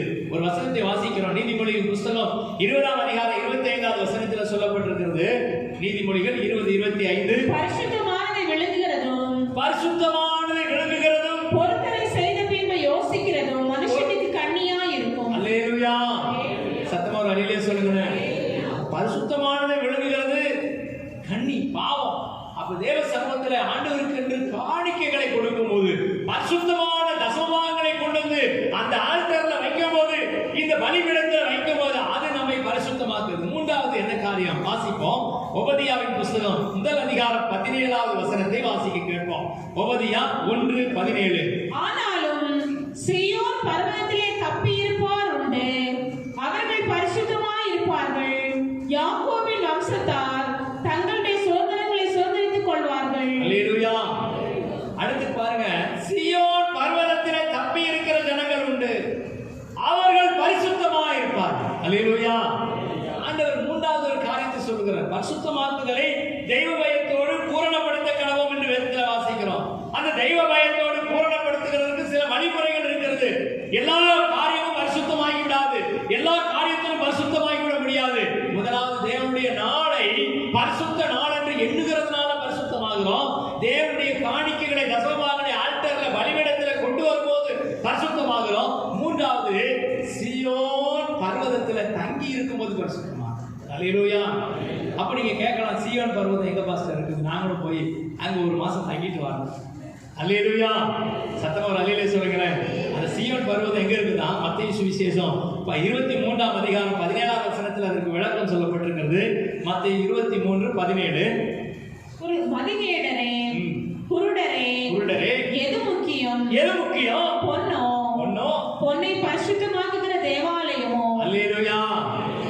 சீயோன் பர்வதங்கிறது வேற எங்கேயும் இல்ல. இது எது குறிக்கிறது? சபையை குறிக்கிறது. அல்லேலூயா. சபைக்குள்ள வர வர வர சபைக்குள்ள வந்து தங்கி இருக்க நீங்க கேட்கலாம், அப்ப சபைக்குள்ள தங்கணும்னா பெட்ஷீட் தலான்லாம் எடுத்துட்டு வந்து இங்கேயே நாங்க தங்கிட்டுமா பாஸ்டர்? அப்படி இல்ல. சபையில எவ்வளவு நேரம் அதிகமா உட்கார்ந்து இருக்கிறோமோ, சபைக்குள்ள எவ்வளவு நேரம் அதிகமாய் வாஞ்சிக்கிறோமோ, சபைக்குள்ள தங்கி இருக்கிற நேரத்தை அதிகப்படுத்துறோமோ, அந்த அளவுக்கு நமக்கு பரிசுத்தம் உண்டா? அல்லேலூயா. சத்தமா ஒரு அல்லேலூயா சொல்லுங்களேன். ஞாயிற்றுக்கிழமை ஆராதனை மட்டும் இல்ல, இடையில ஒரு உபவாச கூட்டம், ஒரு நைட் பிரேயர், இடையில ஒரு விசேஷத்தை கூட்டம், இதுக்கெல்லாம் நம்ம வர வர வர நமக்குள்ள பரிசுத்தம் பெருகிக் கொண்டே இருக்கும். அதுதான் வேதம் சொல்லுகிறது. சீயோன் பர்வதத்திலே தப்பி இருக்கிறவர்கள், சீயோன் பர்வதத்திலே தங்கி இருக்கிறவர்கள், சீயோன் பர்வதமாகிய சபைக்குள்ள வந்து தங்கி இருக்கிறவர்கள் பரிசுத்தமாக இருப்பார். அல்லேலூயா. அப்ப நம்முடைய எண்ணம் எங்க இருக்குதோ, நம்முடைய ஏக்கம் எதுவா இருக்கணும்? ஆண்டவராக இருக்கிற இயேசு கிறிஸ்து அவர் ஆலயத்துக்கு தேவாலயத்துக்கு போனார். நம்ம நினைக்கிறோம் அவரே பரிசுத்தமாக இருந்தார், ஏன் தேவாலயத்துக்கு போனோம்? இயேசு கிறிஸ்து தேவாலயத்திலே காணப்பட்டார், தேவாலயத்துக்கு போனார். நீங்க அப்போஸ்தலர்களுடைய 3ஆம் அதிகாரத்துல பாருங்க, பேதுருவும் யோவானும் வழக்கத்தின்படியே தேவாலயத்துக்கு ஜெபம் பண்ண போனாங்க. ஏன் பேதுருவும் யோவானும் இயேசுவோடு கூட இருந்தவங்களாயிற்று, ஏன் தேவாலயத்துக்கு போனோம்? தேவாலயத்துல போய் என்னையா கிடைக்குது? தேவாலயத்துல தங்கி இருக்கிறதுனால என்ன கிடைக்குது? பரிசுத்தம் கிடைக்குதுங்க. அல்லேலூயா. சத்தமா ஒரு அல்லேலூயா சொல்லுங்களேன். ஒரு மணி நேரம் தேவாலயத்துல வந்து தேவனுடைய சமூகத்துல வந்து நல்லா பாட்டு பாடி ஆண்டவரை ஆராதித்து ஸ்தோத்திரத்தோடு கூட ஜெபத்தோடு கூட தேவ சமூகத்துல விண்ணப்பங்களை வேண்டுதல்களை ஏறெடுத்துட்டு அப்படி எழுப்பி நின்று பாருங்க, நமக்குள்ளே என்ன வரும்? ஒரு பரிசுத்த கர்வம் வரும். அல்லேலூயா. சத்தமா ஒரு அல்லேலூயா சொல்லுங்களேன். செஞ்சு பாருங்களேன், அதை செஞ்சு பாருங்களேன். பரிசுத்தமாகுதலை தெய்வ பயத்தோடு பூரணப்படுத்தணும். சும்மா பரிசுத்தம் வந்துடாது. பரிசுத்தத்திற்கு என்று சில வழிமுறைகள் இருக்கிறது. இந்த வழிமுறைகள் படி செய்கிறவர்களுக்குள்ள பரிசுத்தம் வரும். அதுதான் வேதம் சொல்லுகிறது. சீயோன் பர்வதத்தில் அதான் பாருங்க, மதிகேடரே, குருடரே, எது முக்கியம்? பொன்னை பரிசுத்தமாக்குகிற தேவ ஆலயம். அல்லேலூயா. இந்த பொன் எதை குறிக்கிறது? விசுவாசத்தை குறிக்கிறது. இது விசுவாசமாகிய பொன்னாகிய உங்களை பரிசுத்தமாக்குகிற தேவாலயம் என்று ஒன்று இருக்கிறது. அதுதான் சீயோன் பர்வதம். அல்லேலூயா. அடுத்ததாக வாசிக்கிறோம் யோவான் சுவிசேஷம் 17:17 வாசிக்கும் போது, யோவான் 17:17 வாசிக்கும், உம்முடைய சத்தியத்தினாலே அவர்களை பரிசுத்தமாக்கும், உம்முடைய வசனமே சத்தியம். அல்லேலூயா. அடுத்ததாக சத்தியத்தினாலே பரிசுத்தமாக்கும், உம்முடைய வசனமே சத்தியம். எத்தனை பேர் வசனத்தை படிக்கிறோம்? பரிசுத்தமாகணும்னு நினைக்கிறோம். ஆண்டவரே எனக்கு பரிசுத்தத்தை தாரு, பரிசுத்தத்தை தாரு. சும்மா பரிசுத்தம் வரா. அல்லேலூயா. சத்தமா அல்லேலூயா சொல்லுங்களேன். உங்களுடைய வசனமே சத்தியம், சத்தியத்தினாலே பரிசுத்தமாக்கும். ஒரு இஸ்லாமிய சகோதரனுடைய சாட்சியை சமீபத்தில் கேட்டேன். அந்த சகோதரர் எதுக்காக படிச்சாராம் பைபிள, இதுல ஏதாவது குற்றம் கண்டுபிடிக்கலாமா, இந்த பைபிள்ல ஏதாவது தவறு இருக்குதா, இதை சொல்லி மற்றவங்க கிட்ட பெயர் வாங்கலாமான்னு படிச்சாராம். படிக்க படிக்க படிக்க அந்த வசனம் அவருக்குள்ள பேச ஆரம்பிச்சது. அந்த வசனம் அவரை பரிசுத்தமாக்கிட்டு இஸ்லாமிய மார்க்கத்திலிருந்து இயேசு கிறிஸ்துவை ஏற்றுக்கொண்டு இன்னைக்கு ஊழியக்காரரா இருக்கிறார். அல்லேலூயா. சத்தமா ஒரு அல்லேலூயா சொல்லுங்களேன். இதெல்லாம் எங்க போய் தேடுறதுங்க? யூடியூப்ல தேடுங்க. இஸ்லாமிய மார்க்கத்திலிருந்து இயேசுவை ஏற்றுக்கொண்டவர்னு போட்டீங்கன்னா வந்துடும். அல்லேலூயா. அவர் பேரை என்னமோ ஒரு பேர் சொன்னாங்க, மறந்துட்டேன். அப்படிப்பட்ட காரியம் இந்த பைபிள்ல இருக்குது, இந்த வசனத்துக்குள்ள இருக்குது. வசனத்துக்குள்ள ஜீவன் இருக்கிறது. இந்த வசனம் சத்தியம். இந்த சத்தியம் நம்மை பரிசுத்தமாக்கும். அல்லேலூயா. இந்த சத்தியத்தை ஏற்றுக்கொள்ளாத, இந்த சத்தியத்தை கேட்காத, சத்தியத்துக்கு செவியை விளக்குகிற மனிதர்களை காரியங்களை குறித்து வேதம் சொல்கிறது. சத்தியத்தை விட்டு விலகி போகிறவர்கள், சத்தியத்தை வெறுக்கிறவர்கள், சத்தியத்தை விட்டு விலகி போகிற மனிதர்கள் பரிசுத்தம் அடைய முடியாது. அல்லேலூயா. நேத்து ஜெபிக்கலாம் வாங்க நிகழ்ச்சி எத்தனை பேர் பார்த்தீங்க? கையெல்லாம் தூக்காதீங்க. அல்லேலூயா. அவன் ஜெபிக்கலாம் வாங்க நிகழ்ச்சி போட்டுட்டு இருக்கும் போதே நிறைய பேர் ஃபோன் பண்றது. நிறைய பேர் அங்கே இருக்கிறேன், இங்கே இருக்கிறேன், நான் இங்கே இருக்கிறீங்க, பாஸ்ட் எந்த ஊரில் இருக்கீங்க, வெளிநாட்டுக்கு போயிட்டீங்களான்லாம் கேட்கறது. அப்படின்னா நீங்கள் அது இல்லைன்னு அர்த்தம். அல்லேலூயா. ஜெபிக்கலாம் வாங்க நிகழ்ச்சியில் அண்ணன் ஒரு காரியம் சொன்னார். நல்லா கவனிச்சிங்கன்னா என்னவோ தெரியல. ஒரு குறிப்பிட்ட ஒரு சகோதரி அவருடைய கணவரை குறித்து ஒரு காரியத்தை சொன்னாங்க. அந்த சகோதரிய கணவர் ஆண்டவருடைய நாமத்தை என்ன செய்யறாரா? தூசிக்கிறாரா. ஆண்டவருக்கு விரோதமாக செயல்படுறாரா. ஆண்டவருக்கு விரோதமாக செயல்படுற அந்த மனுஷனுக்கு இந்த சகோதரி ஒரு ட்ரீட்மெண்ட் கொடுத்தாங்க. என்ன கொடுத்தாங்களோ தெரியுமா? ஆண்டவருக்கு விரோதமாக செயல்படுற உங்க கூட இனிமே என்னால் என்ன செய்ய முடியாது, வாழ முடியாது. பிரிஞ்சே போயிட்டாங்களா. நம்ம கேட்கலாம், எனக்கு இது சரியா தப்பா இது? அல்லேலூயா. ஆண்டவருக்கு விரோதமாக செயல்படுற உனக்கு கூட இன்னும் என்ன செய்ய முடியாது, வாழ முடியாது. பிரிஞ்சே போயிட்டாங்க. வைராக்கியம். அல்லேலூயா. மோகன் சிங் என்ன சொல்றார், நான் சொல்லல, அந்த செய்தியில சொல்றார், ஆண்டவருக்கு விரோதமாக செயல்படுகிற உன்னோடு கூட இன்னும் என்ன செய்ய முடியாது, வாழ முடியாது. ஆண்டவர் சகோதரி ஆசீர்வதிச்சு வர மாட்டாரா? அல்லேலூயா. கேட்கும்போது நமக்கெல்லாம் பயமா இருக்குது. நம்ம அப்படித்தானே இருக்கிறோம். அல்லேலூயா. சத்தமா ஒரு அல்லேலூயா சொல்லுங்களேன். தேவனுக்கான வைராக்கியம் அதை செய்ய சொன்னது.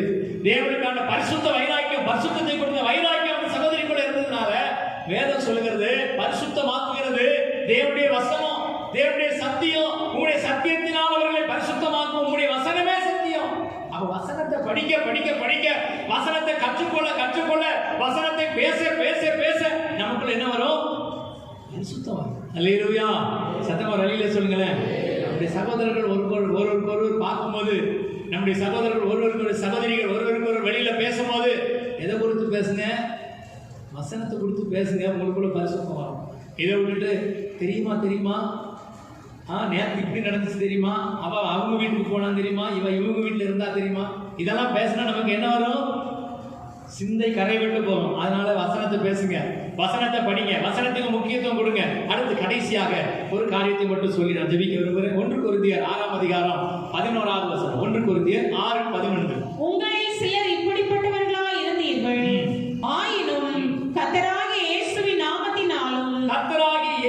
நாமத்தினாலும் நமது தேவனுடைய ஆவியினாலும் கழுவப்பட்டீர்கள், பரிசுத்தமாக்கப்பட்டீர்கள், நீதிமான்களாக்கப்பட்டீர்கள். அல்லேலூயா. சத்தமா அல்லேலூயா சொல்லுங்களேன். கர்த்தராகிய இயேசு கிறிஸ்துவின் நாமத்தினாலும் பரிசுத்த ஆவியானவராலும் நீங்கள் பரிசுத்தமாக்கப்பட்டீர்கள், கழுவப்பட்டீர்கள், நீதிமான்களாக்கப்பட்டீர்கள். இன்னைக்கு அநேகருக்கு பரிசுத்தமாகிற வழி தெரியல. பாவ போராட்டம், பாவம் என்னை ஆண்டு கொள்கிறது. பரிசுத்தமாகணும்னா என்ன செய்யணும்? தேவாலயத்துக்கு வரணும், தேவனுடைய நாளை, பரிசுத்தமான நாளை கடைபிடிக்கணும், தேவனுக்கு என்று பரிசுத்த காணிக்கைகளை செலுத்தணும், அடுத்து வசனத்தை படிக்கணும், அடுத்து பரிசுத்த ஆவியால் நிரப்பப்படும். அல்லேலூயா. இந்த காரியத்தில் அந்த 5 காரியத்தை உங்களுக்கு சொல்லியிருக்கிறேன். நம்முடைய குடும்பத்தை பரிசுத்தமாக்குறதுக்கு என்னங்க செய்யலாம்? பாஸ்டர் ஒரு பரிசுத்தம் ஒரு 1 கிலோ வாங்கிட்டு வாங்க.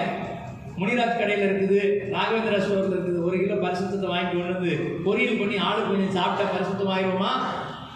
ஆக மாட்டோம். அல்லேலூயா. எங்கேயும் கிடைக்காது. பரிசுத்தம் என்பது ஒரு அனுபவம், பரிசுத்தம் என்பது ஒரு வாழ்க்கை, பரிசுத்தம் என்பது ஒரு மேலான அனுபவம். இதை சும்மா கற்றுக்கொள்ள முடியாது. இயேசு கிறிஸ்து சொன்ன வழிகளின்படி போனாதான் கிடைக்கும். அல்லேலூயா. இதை நீங்க நன்றி செஞ்சு பாருங்க, உங்க குடும்பம் பரிசுத்தமான ஒரு குடும்பமா மாறும். கடைசியாக ஒரு வசனத்தை வாசித்து முடிக்க போகிறோம். ரோமர் நிருபம் 6ஆம் அதிகாரம் 19வது வசனம் இப்படி சொல்கிறது. ரோமர் 6:19. உங்கள் மாம்ச பலவீனத்தின் நிமித்தம் மனுஷர் பேசுகிற பிரகாரமாய் பேசுகிறேன், அக்கிரமத்தை நடப்பிக்கும்படி முன்னே நீங்கள் உங்கள் அவயங்களை அசுத்தத்திற்கும் அக்கிரமத்திற்கும் அடிமைகளாக ஒப்பு கொடுத்தது போல இப்பொழுது பரிசுத்தமானதை நடப்பிக்கும்படி உங்கள் அவயங்களை நீதிக்கு அடிமைகளாக ஒப்பு கொடுங்கள். அல்லேலூயா. சத்தமா ரலிலே சொல்லுங்களேன்.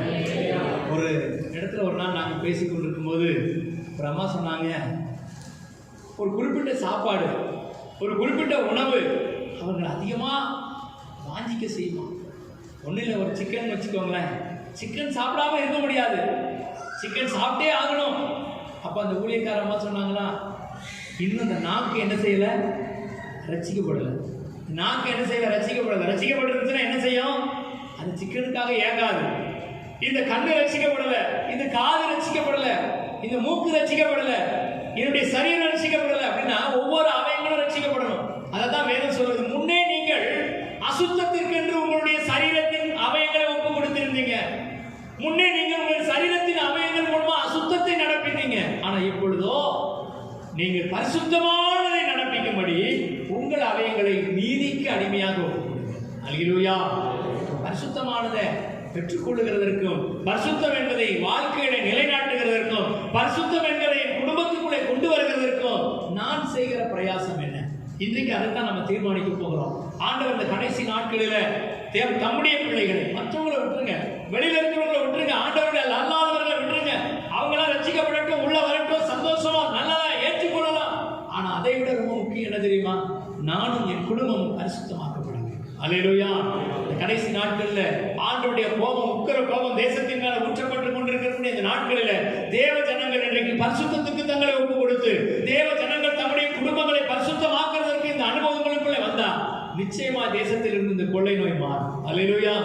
கொள்ளை நோய் போகட்டும், கொள்ளை நோய் போகட்டும் சொல்லி சும்மா ஜெபம் பண்றதுனால வேலை நடக்காது. தேவ ஜனங்கள் பரிசுத்தமாய் மாறும்போது கொள்ளை நோய் தேசத்தை விட்டு போகும். எப்படி தெரியுமா, அதுக்கு ஈஸியான ஒரு வழியை சொல்லித்தரேன். ஈஸியான ஒரு மெத்தட் இருக்குது.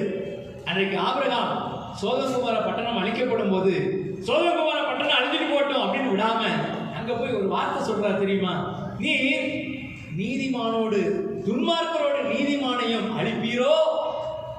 ஒரு வார்த்தை கேட்கிறாங்க, என்னன்னா துன்மார்க்கரை அழிக்கிறது நியாயம், ஆனா நீதிமானையும் அழிப்பீரோ அப்படின்னு கேட்டோன்னே, இல்லப்பா நான் நீதிமான அழிக்க மாட்டேன். அப்ப ஒருவேளை அந்த பட்டணத்துக்குள்ள 50 நீதிமான்கள் இருந்தா அழிக்க மாட்டேன். அல்லேலூயா. அப்படியே ஒரு 40 இருந்தா அழிக்க மாட்டேன், 30 இருந்தா அழிக்க மாட்டேன், 20 இருந்தா அழிக்க மாட்டேன், 10 பேர் இருந்தா அழிக்க மாட்டேன். கடைசி அந்த 10 பேர் கூட உள்ள இல்லை பாத்தீங்கன்னா. அல்லேலூயா. சத்தமா ஒரு அல்லேலூயா சொல்லுங்க. உங்க ஊருக்கு, உங்க கிராமத்துக்கு, உங்க பட்டணத்துக்கு, நீங்க இருக்கிற தேசத்துக்கு நீங்களும் நானும் தான் காவலர். அல்லேலூயா. நான் பரிசுத்தமான குடும்பமா இருந்தோம்னா, தேவனுக்கு பிரியமான குடும்பமா இருந்தா அந்த ஊருக்குள்ள கொள்ளை நோயே வராது. அல்லேலூயா. ஊர்ல துன்மார்க்கம் இருக்கட்டும், அநியாயக்காரன் இருக்கட்டும், அக்கிரமக்காரன் இருக்கட்டும், உங்கள் நிமித்தம் இந்த பட்டணம், இந்த தேசம் பாதுகாக்கும். அப்ப ஆண்டவருடைய பிள்ளைகளா இருக்கக்கூடிய நமக்குள்ள பரிசுத்தம் எவ்வளவு அவசியம் என்பதை நாம் உணர்ந்திருக்கிறோம். உணர்ந்தாற்படிட்டு இப்போ ஆண்டவர்கிட்ட சொல்ல போகிறோம், ஆண்டவரே நான் பரிசுத்தமாக்குதலை தெய்வ பயத்தோடு கூட பூரணப்படுத்த போகிறேன். நானும் என் குடும்பமும் பரிசுத்தமாக போகிறோம், பரிசுத்தத்துக்கு எங்களை ஒப்புக் கொடுக்க போகிறோம். பரிசுத்தமான தேவனுடைய நாளை இதுவரையில் நான் அற்பமா எண்ணியிருந்தேன், இனிமே அப்படி எண்ண மாட்டேன் ஆண்டவரே. நானும் என் குடும்பமும் பரிசுத்தமான தேவனுடைய நாளை பரிசுத்த நாள் என்று நினைச்சு இந்த நாளுக்கு கொடுக்க வேண்டிய மரியாதையை கனத்தை நான் கொடுப்பேன் ஆண்டவரே. அப்பா இதுவரையிலும் ஆண்டவரே இந்த பரிசுத்த நாளுக்கு நான் முக்கியத்துவம் கொடுக்காம போனதுனால, நானும் என் குடும்பம் முக்கியத்துவம் கொடுக்காம போனதுனால, நானும் என் குடும்பம் இந்த நாளை குறித்த ஒரு பக்தி வைராக்கியத்தை பெற்றுக் கொள்ளாமல் இருந்ததுனால, ஆண்டவரே என் தேசம் இன்றைக்கு பாடுபட்டுக் கொண்டிருக்கிறது, என் தேசம் அழிக்கப்பட்டுக் கொண்டிருக்கிறது, தேசத்தின் மேல தேவனுடைய உக்கிர கோபம் கடந்து வந்திருக்கிறது. ஒரு விஷயம் கூட எங்களை மன்னிங்கப்பா, இந்த நாளுக்கு வேண்டிய முக்கியத்துவத்தை நாங்கள் கொடுக்கட்டும் அப்பா. அடுத்ததாக தேவனுக்கு இந்த தசமபாகங்களை, காணிக்கைகளை, பொருத்தனைகளை செலுத்த ஆண்டவரே நாங்கள் மறந்து போனதுனாலே, நாங்கள் இவைகளை செய்யாததுனாலே, நான் என் குடும்பம் பரிசுத்தமாக்கப்படாத நிலையில் இருக்கிறோமே. இன்றைக்கு ஒரு மன திரும்புதலுக்கு என்னை ஒப்புக் கொடுக்கிறேன். எனக்கு நீ கொடுக்கிறவைகளிலே, எனக்கு நீ தருகிறவைகளிலே தசமபாகங்களை எல்லாம் பண்டகசாலைக்கு கொண்டு வந்து, தசமபாகங்களை எல்லாம் பலிபீடத்திலே கொண்டு வந்து, அந்த பலிபீடத்தில் வைக்கிற பொழுது இந்த பலிபீடம் எங்களை பரிசுத்தமாக்கும் என்று நான் விசுவாசிக்கிறேன்ப்பா. 3 நினைச்சு தேவனுடைய ஆலயத்துக்கு வருகிறதை ஒரு வீணான காரியமா நினைச்ச என்னுடைய பாவத்தை எல்லாம் மன்னிங்க ஆண்டவரே. தேவனுடைய பர்வதமாகிய சீயோன் பர்வதமாகிய சபைக்குள்ளே வரும்பொழுது, சபையில வந்து தங்கி இருக்கும் போது, சபைக்குள்ளே வந்து வாசம் பண்ணும் போது எனக்குள்ளே என் குடும்பத்துக்குள்ள ஒரு பரிசுத்தம் உண்டாகும் என்று வாசிக்கிறோமே. இன்றைக்கு அந்த பரிசுத்தத்தை எங்களுக்குள்ளே தாங்க ஆண்டவரே. அடுத்ததாக வேதம் சொல்லுகிறது, சத்தியத்தினாலே தேவனங்களை பரிசுத்தமாக்குவேன். உங்களுடைய சத்தியத்தை மறந்து போகணும். உங்களுடைய சத்தியத்தை வாசிக்க நேரம் கொடுக்கல. வேதத்தை வாசிக்கிறதுக்கு என் பிள்ளைகளுக்கு கற்றுக் கொடுக்கல. வேதத்தை வாசிக்கிறதுக்கு நான் நேரம் கொடுக்கலப்பா. என்ன மன்னிங்க ஆண்டவரே சொல்லுங்க. சத்தியம் தான் உங்களை பரிசுத்தமாக்கும். இந்த சத்தியத்தை வாசிக்க நீங்க ஒப்பு கொடுங்க. இந்த சத்தியத்தை படிக்க ஒப்பு கொடுங்க. உங்க பிள்ளைகளுக்கு கற்றுக் கொடுங்க. சத்தியத்தை வாசிக்காத பிள்ளைகள் பாவத்துல வாழ்வாங்க. சத்தியத்தை வாசிக்கிற பிள்ளைகள் பரிசுத்தத்துல நிலைத்திருப்பாங்க. எனக்கு அருமையான சகோதரனே சகோதரியே, என் பிள்ளைகளுக்கு புத்தி சொல்லுங்க. என் பிள்ளைகளை பரிசுத்தமா நடத்த புத்தி சொல்லுங்கன்னு சொல்றதை காட்டிலும் இந்த வேதத்தை வாசிக்க கற்றுக் கொடுத்தீங்கன்னா உங்க பிள்ளைகள் பரிசுத்தத்துல நிலைத்திருப்பீங்க. கடைசியாக தேவனுடைய ஆவியினாலே நீங்கள் பரிசுத்தமாக்கப்படுவீங்க. எத்தனை பேர் இந்த ஆவியை பெற்றுக்கொள்ளும்படியாய், இந்த பரிசுத்த ஆவியை பெற்றுக்கொள்ளும்படியாய் வாஞ்சிக்கிறீங்க? பரிசுத்த ஆவியானது கடைசி நாட்களில் மாம்சமான யாவர் மேலே என் ஆவியை ஊற்றுவேன்னு சொன்னாரு. எதுக்காக ஊற்றுனா தெரியுமா? நீங்க இந்த பூமியில பிரபலமாய் சாப்பிட்டு திருப்தியாய் வாழ்ந்து பெரிய ஒரு மாளிகைகளை கூட கோபுரங்களை கட்டி கார மங்கள வசதியோடு வாழ வேண்டும் என்பதற்காக மட்டுமல்ல. எனக்கு அன்பான சகோதரனே சகோதரியே, நீ பரிசுத்தத்தில் நிலைத்திருக்கும்படியாய், பரிசுத்தத்தை பெற்றுக்கொள்ளும்படியாய் இந்த பரிசுத்த ஆவியானவர் ஊற்றப்பட்டிருக்கிறாரே. இன்றைக்கு அந்த ஆவியானவர் உங்க மேல ஊற்றப்படும்படியாய், இன்றைக்கு இந்த ஆவியானவர்களை பரிசுத்தமாக்கும்படியாக இந்த ஆவியானவருக்கு ஒப்பு கொடுங்க பார்க்கலாம். உங்களுடைய சிந்தையை கரைப்படுத்துகிற, உங்களுடைய பார்வையை கரைப்படுத்துகிற, உங்களுடைய எண்ணங்களை கரைப்படுத்துகிற எந்த காரியம் வந்தாலும் நீங்க ஆண்டவரே சொல்லுங்க, ஆண்டவரே இந்த பரிசுத்த ஆவியானவர் என்னை சுத்திகரிப்பேன் சொன்னீங்களாப்பா. இன்றைக்கு என்னை சுத்திகரிக்க வாரும் என்று சொல்லி கேளுங்க. இந்த பரிசுத்த ஆவியானவர் ஒவ்வொருவரையும் பரிசுத்தப்படுத்தபடியாய் இப்பொழுது நமத்தில் வந்திருக்கிறார். நம் அருகாமையில் வந்திருக்கிறார். உங்க அருகாமையில் இருக்கிறார். ஆண்டவராக இருக்கிற இயேசு கிறிஸ்து தம்முடைய கல்வாரி சிலுவையிலே சிந்தப்பட்ட இரத்தத்தினாலே நம்மை சுத்திகரிப்பார். 1 யோவான் 1:7 சொல்லப்பட்டிருக்கிறபடி அதோ பரிசுத்த ஆவியானவருடைய வல்லமையில் இயேசு கிறிஸ்துவின் இரத்தம் சகல பாவங்களை நீக்கி நம்மை சுத்திகரிக்கும். இன்றைக்கு ஒரு சுத்திகரிப்பு உங்க குடும்பத்துக்குள்ள உண்டாக போகிறது.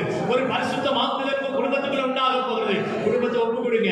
என் பிள்ளைகளை ஒப்பு கொடுக்கிறேன். என் கணவரை ஒப்பு கொடுக்கிறேன். என் மனைவியை ஒப்பு கொடுக்கிறேன். என் அப்பா அம்மாவை ஒப்பு கொடுக்கிறேன். என் சகோதரிகளை ஒப்பு கொடுக்கிறேன். என் குடும்பம் பரிசுத்தமாக்கப்பட்ட குடும்பம். வாயை திறந்து சொல்லுங்க, என் குடும்பம் பரிசுத்தமாகணுமே, என் குடும்பம் பரிசுத்தமாகணுமே.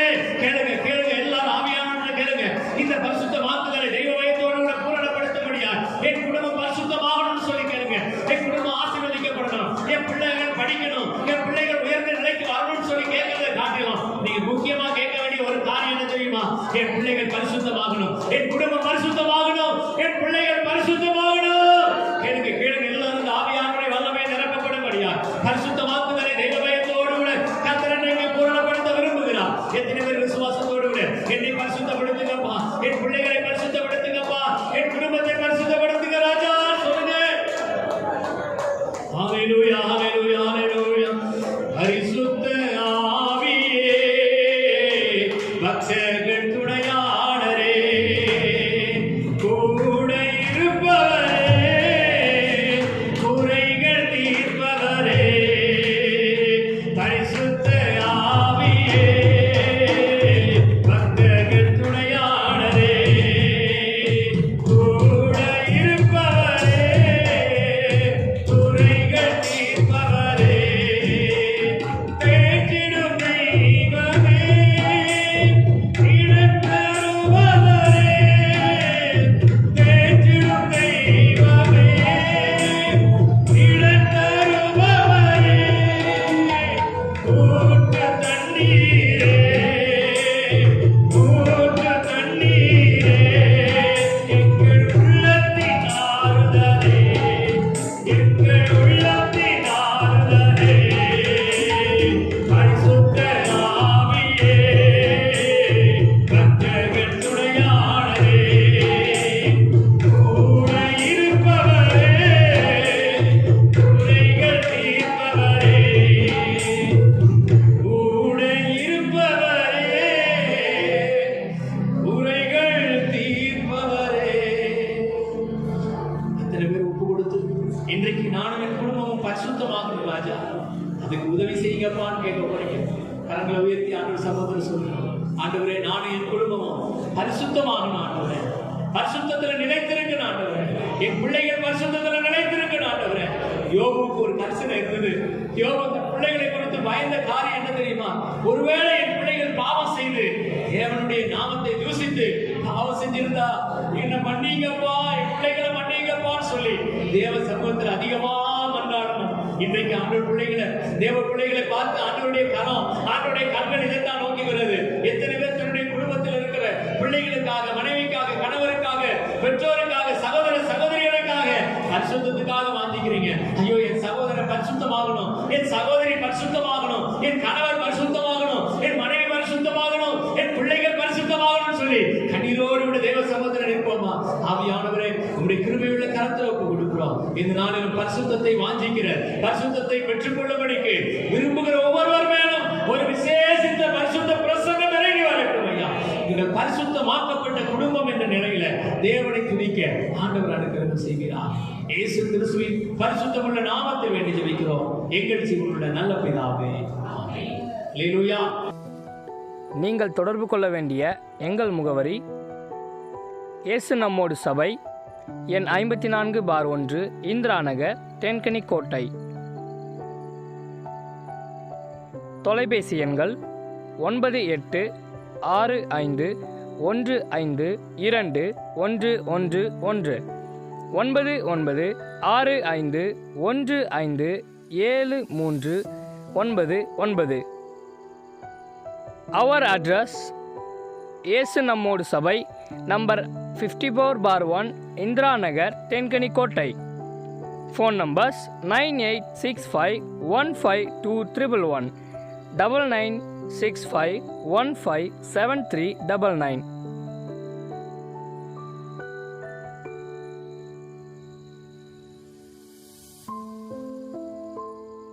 இயேசு கிறிஸ்து உங்களை ஆசீர்வதிப்பாராக. ஆமென்.